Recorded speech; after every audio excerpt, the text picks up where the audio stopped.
तो अगले जो टारगेट्स हैं भारत के वो मलेशिया और इजिप्ट है, लेकिन फिलहाल क्योंकि पाकिस्तान इस टाइम इजिप्ट और मलेशिया में अपने डिफेंस को लेके ज़्यादा इन्वॉल्व है, तो चांसेस यही हैं कि पाकिस्तान का J-17 थंडर जो पाकिस्तान और चाइना मेड है वो बिकेगा, या चाइना J-10C उनको सेल करने की कोशिश करेगा। But we don't know what gonna happen in the future. ये मैं आपको एक खास तौर पे एजम्पशन अपनी बता रहा हूँ। अगली बात सुनेगा, अब सिर्फ भारत का जो इस टाइम अलाइंस सिस्टम है आर्मेनिया के साथ, वो सिर्फ इस डिफेंस पर निर्भर नहीं है। भारत ने इसके अलावा बहुत सारे और मल्टी रॉकेट लॉन्चर्स जो हैं वो भी सेल किए हुए हैं आर्मेनिया को। अब सुनिएगा बात को, India has also delivered its Pinaka multiple launcher rocket system to Armenia. The Pinaka system offered long-range strike capabilities and aligned with Armenia's broader efforts to modernize its ground-based and artillery assets in cooperation with India। तो भारत ने जो है वो multiple rocket launchers, यानी एक time पे जो multiple rockets जो हैं वो लॉन्च होते हैं, अपने दुश्मन की तरफ वो जाते हैं, तो वो भारत ने जो है वो सिस्टम जो है वो ऑलरेडी सेल किया हुआ है, और आने वाले टाइम पे भारत इस कॉपरेशन को बढ़ाने की कोशिश करेगा। और याद रखिएगा ये long range deep strike system है, तो ये दूर तक जो है ये मार करता है अपने दुश्मन को। सो ये बड़ा ज़बरदस्त सिस्टम है भारत का, जो भारत जो है वो सेल करने जा रहा है। अब सवाल ये पैदा होता है मोर इम्पोर्टेंटली कि क्या आर्मेनिया निगोर्नो काराबाग का इलाका वापस लेगा अजरबैजान से with the help of China, with the help of India, I apologise for that, with the help of India. देखिए इस सवाल का जवाब क्लियर है।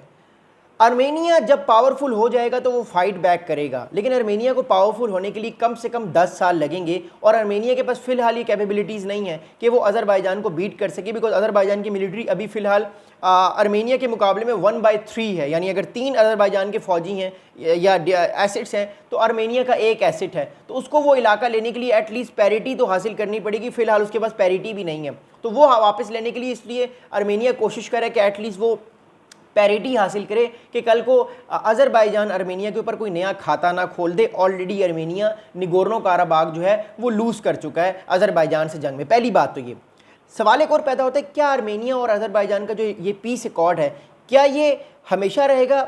जवाब है बिल्कुल नहीं। कोई भी पीस अकॉर्ड हमेशा नहीं रहता। जब भी मौका मिलेगा आर्मेनिया को वो अपना इलाका वापस लेने की कोशिश करेगा जो वो क्लेम करता है, और अजरबैजान भी कोशिश करेगा कि वो इस इलाके को ना दे। So that's very important. अगली बात सुनिएगा, मोर इंपॉर्टेंटली सवाल का जवाब ये है, सवाल ये है कि क्या आर्मेनिया को अजरबैजान से या टर्की से थ्रेट है? तो इसका जवाब है बिल्कुल थ्रेट है। इवन अगर डोनाल्ड ट्रंप साहब ने पीस अकॉर्ड कराया भी है, तब भी आर्मेनिया एक सैंडविच बना हुआ है टर्की और अजरबैजान के दरमियान। इसके लिए उसको एक ऐसा कंट्री चाहिए, ऐसा न्यूट्रल कंट्री चाहिए जिसके ताल्लुकात टर्की के साथ भी ठीक ना हो, अजरबैजान के साथ भी ठीक ना हो, और आर्मेनिया के साथ अच्छे हों। और वो ऑब्वियसली हमारे पास जो है वो भारत का नाम आता है, बिकॉज भारत जो है वो अजरबैजान और टर्की के साथ उसके ताल्लुकात ठीक नहीं है, बिकॉज टर्की और अजरबैजान ने रिसेंटली जो कॉन्फ्लिक्ट हुआ मई में पाकिस्तान भारत का, उसमें पाकिस्तान का साथ दिया। और आर्मेनिया जो है वो ऑब्वियसली किसी की बात तो नहीं करता, but we all know that कि उसका जो टिल्ट है वो भारत की तरफ है। So that's how the alliances are becoming in South Caucasus.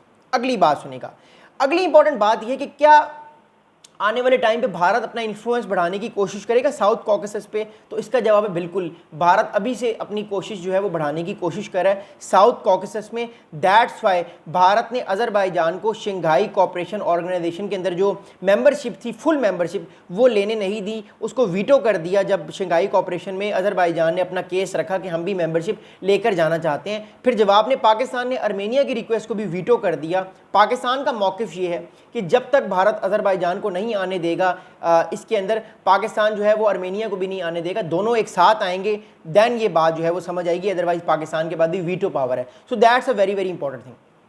अगली अब बात करते हैं, अब इस सारे मामले को जानना और समझना बड़ा ज़रूरी है, इसको अंडरस्टैंड करना बड़ा ज़रूरी है।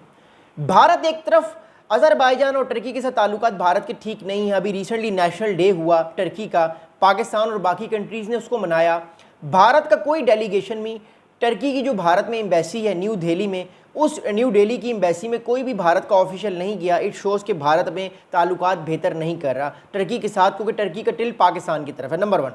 Second thing is that Azerbaijan के साथ भी भारत के यही ताल्लुकात हैं जो पाकिस्तान के साथ हैं स्टेट लेवल पर। तीसरी इंपॉर्टेंट चीज़ कि अगर भारत जो है सपोर्ट करेगा आर्मेनिया को, तो क्या पाकिस्तान के लिए अच्छी बात है या खुशाइन बात नहीं है? तो इसका जवाब है बिल्कुल पाकिस्तान के लिए बहुत अच्छी बात है, क्योंकि भारत टर्की और अजरबैजान के एडवर्सरी आर्मेनिया को अगर स्ट्रॉन्ग करेगा तो ये दोनों कंट्रीज़ भी तो पाकिस्तान को स्ट्रॉन्ग करेंगे। तो पाकिस्तान का साउथ कॉकेसस से ताल्लुक का ये बड़ा फ़ायदा है कि पाकिस्तान को भी आने वाले टाइम पे इमदाद ज़्यादा मिलेगी। अगर भारत हिट करेगा आर्मेनिया के साथ मिलके टर्की को और अज़रबैजान को with the help of its equipments, तो ऑब्वियसली ये भी हिट करेंगे भारत को इनडायरेक्टली, पाकिस्तान को अपने लेटेस्ट इक्विपमेंट्स देके। सो पाकिस्तान के लिए ये बड़ा एक एडवांटेज और एक नई मार्केट खुल चुकी है ऑलरेडी।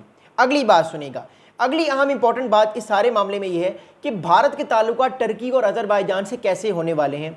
देखिए, हमें एक नया अलाइंस फॉर्म होता हुआ मिल रहा है साउथ कॉकेसस की अगर हम बात करते हैं, और वो अलाइंस है टर्की, अज़रबैजान और पाकिस्तान का against whom, against India and against Armenia.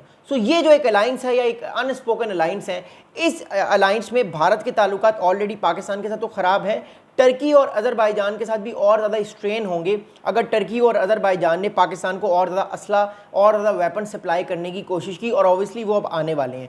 सो इस सारे मामले का लुबे लुबाब ये है कि टर्की के ताल्लुकात भारत से ख़राब होंगे, अज़रबैजान के भी होंगे, टेंशन्स बढ़ेंगी, प्लस आर्मेनिया को भारत स्ट्रॉन्ग करने की कोशिश करेगा with the help of its weapons, with the help of its fighter jets, और आर्मेनिया भी ऑर्डर्स करेगा। लेकिन जवाब में टेंशन्स हमें बढ़ती हुई नजर आएंगी, और जवाब में पाकिस्तान को ये बेनिफिट होगा कि पाकिस्तान भी इन सारे के सारे बेनिफिट्स को ले सकता है, नई टेक्नोलॉजीज़ को ले सकता है टर्की की हेल्प से और अज़रबैजान की हेल्प से। So important thing is that, जो हमारे पास बहुत अहम ये खबर है कि साउथ कॉकेसस में जो है वो ये डेवलपमेंट हो रही है। जो ये डेवलपमेंट हमारे पास बढ़ती रहेगी, मैं आप लोगों के साथ ज़रूर ये बात शेयर करूँगा। अपना बहुत सा ख्याल रखिएगा, दुआ में याद रखिए।